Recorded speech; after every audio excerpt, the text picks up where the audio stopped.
सीमा यादव गायब हो गई। एक दिन वो थी, चेहरे पर मुस्कान, चाय चूल्हे पर चढ़ी हुई। अगले ही दिन वो गायब। उसका पति रमेश काम से लौटा तो घर खाली मिला। चाय ठंडी हो चुकी थी।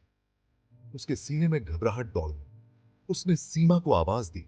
उसकी आवाज खाली घर में गूंजती रही। वो कहां थी? रमेश ने बेतहाशा ढूंढना शुरू कर दिया। उसने उनके पसंदीदा पार्क, उसकी रोज की मार्केट, सब जगह देखा। कुछ नहीं। निराशा गहरी होने लगी।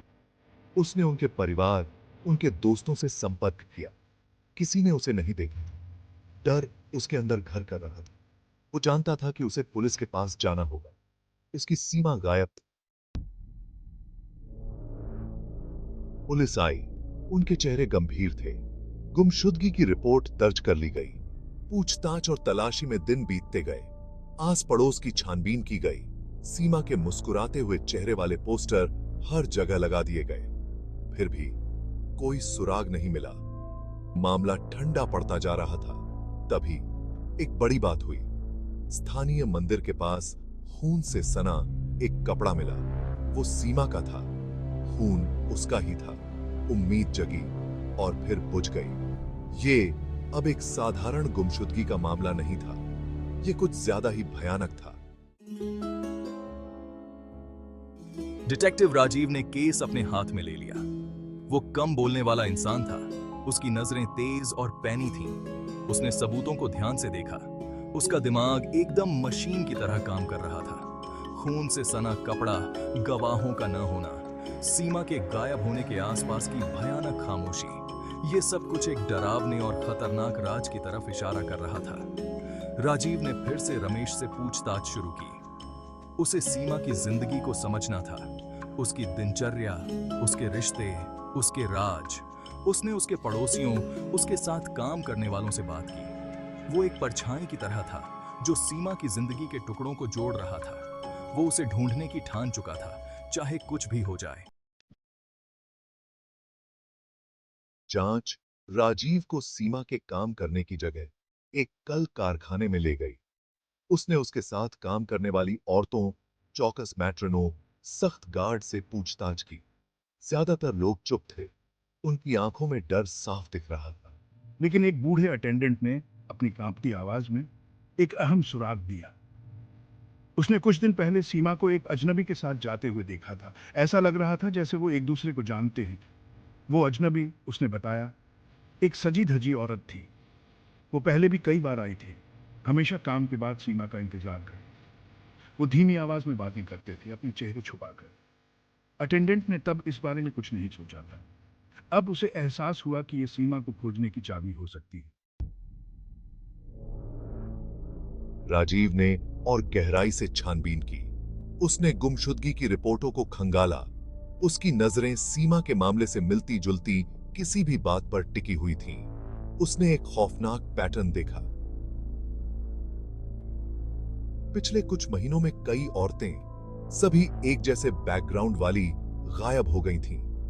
वो सभी गरीब थीं, साधारण जिंदगी जी रही थीं। फिर वो गायब हो गईं, बिल्कुल सीमा की तरह। उसने एक और परेशान करने वाली बात देखी। हर गुमशुदगी कारखाने में एक नई औरत के आने के साथ ही हुई थी। एक सीधी सादी दिखने वाली सजी धजी औरत। क्या यह वही औरत हो सकती है जिसे अटेंडेंट ने सीमा के साथ देखा था? गुत्थी के धागे जुड़ने लगे थे। राजीव जानता था कि उसे जल्दी से काम करना होगा। वो एक और औरत को गायब नहीं होने दे सकता था। उसने एक जाल बिछाया।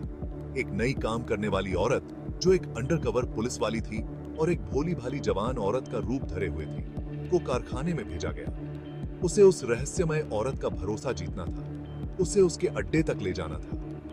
दिन हफ्तों में बदल गए। कारखाने में तनाव साफ महसूस किया जा सकता था। अंडरकवर अफसर ने अपना रोल बखूबी निभाया। नई काम करने वाली औरतों से दोस्ती की, कहानियां साझा की, भरोसा बनाया। आखिरकार वो रहस्यमय औरत उसके पास आई। उसने उसे एक रास्ता दिखाया, एक बेहतर जिंदगी का मौका दिया, ठीक वैसे ही जैसे उसने सीमा को दिया था। आईने में चेहरा, एक अजीब सी बेचैनी उसके दिल में घर कर गई। पुलिस वाली उसके साथ चलती रही। उसका दिल डर और उम्मीद के मिश्रण से तेज धड़क रहा था। हर कदम के साथ उसकी बेचैनी बढ़ती जा रही थी। वो काम के बाद उस औरत से मिलने के लिए तैयार हो गई। उसने अपने कपड़े बदले और खुद को मानसिक रूप से तैयार किया।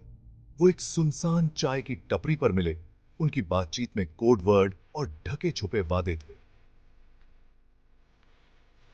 हर शब्द में एक रहस्य छुपा हुआ था। आखिरकार वो औरत उसे एक गंदी सी इमारत में ले गई जो शहर के सबसे गंदे इलाके में छुपी हुई थी। रास्ते में अंधेरा और सन्नाटा था। अंदर खौफनाक नजारा उनका इंतजार कर रहा था। दीवारों पर अजीब और गरीब निशान थे। औरतों को नशीला पदार्थ देकर बेहोश करके रखा गया था। वो सब मदहोश थीं। उनकी हालत देखकर दिल दहल गया। उनके सिर मुंडवा दिए गए थे। उनके चेहरे पर पट्टियां बंधी हुई थीं। उनकी पहचान छुपाने की कोशिश की गई थी। उन्हें किसी चीज के लिए तैयार किया जा रहा था, लेकिन वो क्या था ये समझ नहीं आ रहा था। लेकिन क्या? पुलिस वाली का खून सूख गया। तभी उसने उसे देखा। उसकी आंखें फटी की फटी रह गई। एक जानी पहचानी शख्सियत, उसका चेहरा पट्टियों से आधा ढका हुआ, एक टूटे हुए आईने से उसे घूर रहा था। वो सीमा थी, उसकी सबसे करीबी दोस्त। धोखे का जाल। यह जाल इतना पेचीदा था कि इसमें फंसने वाले को बाहर निकलने का कोई रास्ता नहीं मिलता था। पुलिस ने इमारत पर धावा बोल दिया। यह छापा कई महीनों की गुप्त जांच का परिणाम था। सरगना, वो सजी धजी औरत, पकड़ी गई। उसकी गिरफ्तारी ने इस जाल के कई रहस्यों को उजागर किया।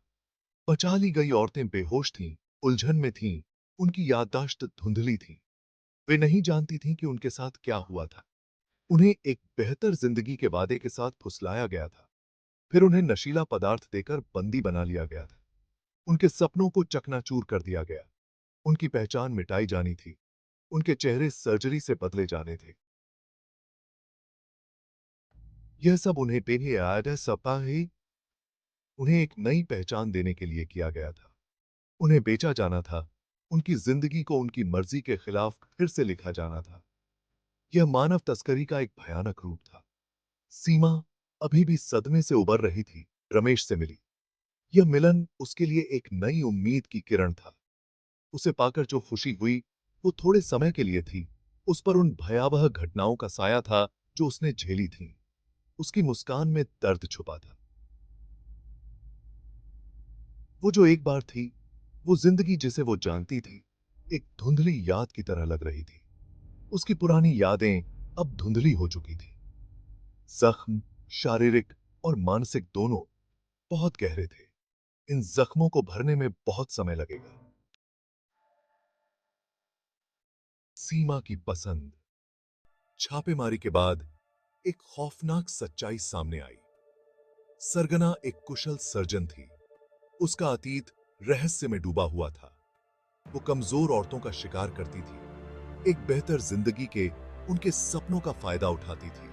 उसने उन्हें अपनी परिस्थितियों से बचने, कोई और बनने का मौका दिया, लेकिन किस कीमत पर? मुझे एक चॉइस दी गई।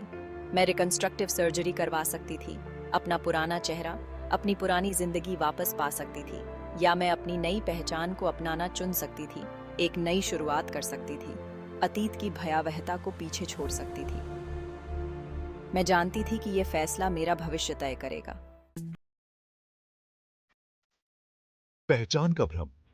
यह एक ऐसी स्थिति है जहां हम खुद को खो देते हैं, या शायद कभी खुद को पूरी तरह से जानते ही नहीं हैं। सीमा ने दोनों में से कुछ नहीं चुना। उसने अपने रास्ते को खुद बनाने का निर्णय लिया। एक ऐसा रास्ता जो उसकी अपनी पहचान को परिभाषित करता था। उसने खुद को उस सदमे से परिभाषित करने से इनकार कर दिया जो उस पर थोपा गया था। उसने अपने भीतर की ताकत को पहचाना और उसे अपनी पहचान का हिस्सा बनाया। उसने जख्मों के साथ जीने का फैसला किया जो उसके हौसले की, उस अंधेरे की याद दिलाते थे जिस पर उसने जीत हासिल की थी। हर निशान उसके संघर्ष और विजय की कहानी कहता था। वो दूसरी पीड़ितों के लिए आवाज उठाने लगे। उनकी जिंदगी, उनकी बिखरी हुई पहचान को फिर से बनाने में उनकी मदद करने लगा। उसने अपने अनुभवों को एक ताकत बना लिया जिससे वह दूसरों को प्रेरित कर सके। सीमा की कहानी पहचान की नाजुकता, जिस आसानी से इसे बदला जा सकता है, चुराया जा सकता है, मिटाया जा सकता है, की याद दिलाती है। यह हमें सोचने पर मजबूर करती है कि हम वास्तव में कौन हैं। ये हमें इंसानी फितरत के काले पहलू का सामना करने के लिए मजबूर करती है। उन हदों का सामना करने के लिए जिस हद तक कुछ लोग दूसरों की कमजोरियों का फायदा उठाने के लिए जाते हैं। यह हमें सतर्क रहने की चेतावनी देती है। ये कहानी है जीत की, इंसानी भावना की ताकत की, अपनी खुद की सच्चाई पर अटूट विश्वास की, तब भी जब दुनिया आपको कुछ और समझाने की कोशिश करे। यह हमें याद दिलाती है कि असली पहचान वही है जो हम खुद बनाते हैं।